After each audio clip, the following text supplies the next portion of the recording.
Welcome back to Biology Classroom. We are discussing our second chapter, Windows of Knowledge. Today we are going to discuss about retina and photoreceptors.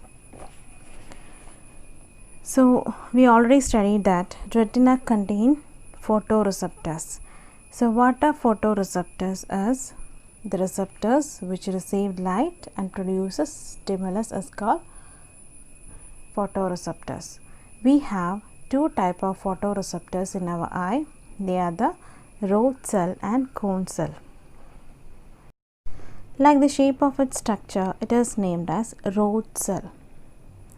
The tip is rod shaped. That's why it is called rod cell. Rod cell contain the visual pigment called rhodopsin.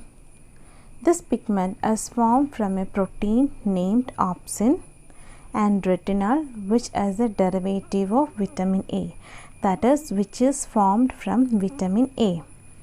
So rhodopsin, and it contains two proteins, that is opsin, and other one is retinal, which is formed from vitamin A. Since they are activated even in dim light, we are able to see objects in dim light. These cells cannot detect color. So what is the function of rod cell? Is to enable us to see things. It does not help us to recognize any color, help us to recognize objects. Next we are going to study about cone cell. Cone cell contain a pigment called photopsin. This pigment is also known as iodopsin. This pigment is also composed of opsin and retinal, like that of the pigment in rod cell. There are three types of cone cell in our eye, which help us to detect three primary colors of light, that is red, green and blue. This diversity is due to the difference in amino acids in the opsin molecule. So cone cell provide us with color vision.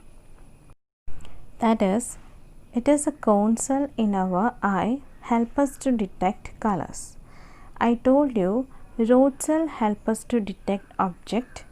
It does not help us to recognize colors, but it is the cone cell which help us to recognize the colors, and cone cell is of three types, which is to recognize the basic color, that is red, green and blue. This difference in cone cell is because of the variation in amino acid in them. Complete the table on page number 26 of your textbook. Next is the chemistry of vision. That is, how this rod cell and cone cell help us to detect object and color.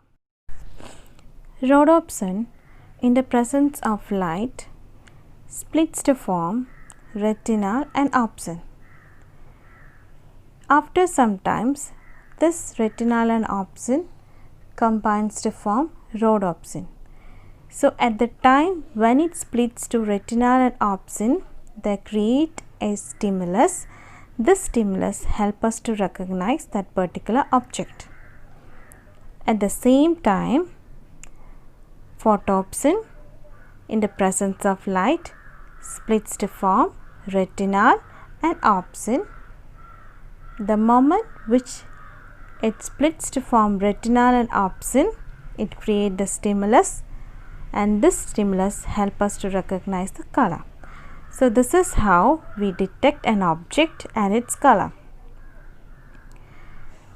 Retinal and opsin again rejoins to form rhodopsin and photopsin. Let us check out the flow chart related to the sense of sight. Light enters the cornea of the eye, then to the aqueous humor, then to the pupil, pupil to the lens, vitreous humor, retina. From the retina it creates the impulses. The impulses is carried by the optic nerve to the brain. This is how we feel the sense of sight. Next is binocular vision. So an activity is given in your textbook on page number 28. Try to do this. Stretch your left hand forward, close your right eye and focus on the forefinger in your left hand. Now close your left eye and without changing the direction of your head, focus on the same finger. Do you notice any change in the position of the finger? So try to do this activity from your home. So what is binocular vision? The image from two sides of the same object are formed in the left and right eye. When these two images combine and as a result of the activities of the brain, a three-dimensional image of the object is formed. This is called binocular vision. We all are blessed with two eyes. So both the eyes image are formed. That is, when we look on an object, the image of the object is formed on both eyes, and this image reaches the brain, and this brain combines these two images to form a three-dimensional view of that particular image. This ability of our eye is known as binocular vision. Next, we are going to discuss about some defects and diseases of our eye. That is night blindness, xerophthalmia, color blindness, glaucoma, cataract and conjunctivitis. First one is night blindness. That I already told you, retinal, which is a derivative of vitamin A, that is, it is formed from vitamin A. So when there is deficiency of vitamin A, the production of retinal in our body get reduced. So when it gets reduced, the resynthesis of rhodopsin, that is, in the presence of light, rhodopsin split to form retinal and opsin. So this resynthesis get blocked. In such a condition, objects cannot be seen clearly in dim light, and the disease is called night blindness. Next is xerophthalmia. If there is prolonged deficiency of vitamin A, this condition leads to xerophthalmia. That is, the conjunctiva and the cornea become dry and opaque. Opaque means it does not allow any light to pass through the cornea. This is called xerophthalmia, which ultimately leads to blindness.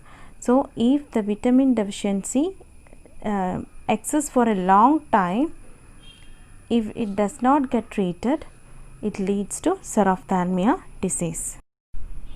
Next is color blindness.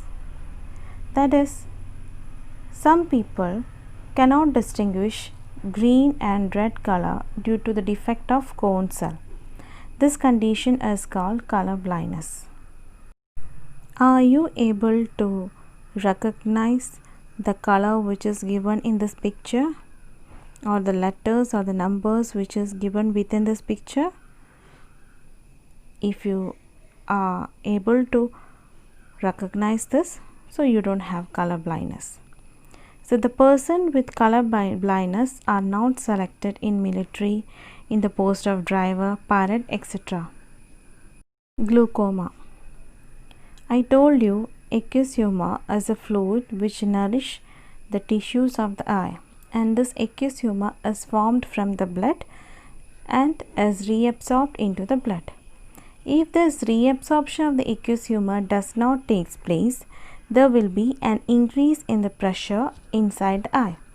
If the pressure in the eye increases, it leads to the damage of the retina and the photoreceptor cells in our eye, which ultimately leads to blindness. This disease is called glaucoma, which can be rectified by laser surgery. Cataract. Cataract is a very common eye disease. It is a condition in which the lens of the eye become opaque. Opaque means it does not allow light to pass inside the eye, resulting in blindness. This condition can be rectified by replacing the lens with an artificial one through surgery. The last one is conjunctivitis, which is also a very common disease infecting our eye. The causative organism may be bacteria or virus, and this disease is transmitted through contact and can be prevented by maintaining personal hygiene. This is all about today's class. Hope you all understood. Thank you. Have a nice day.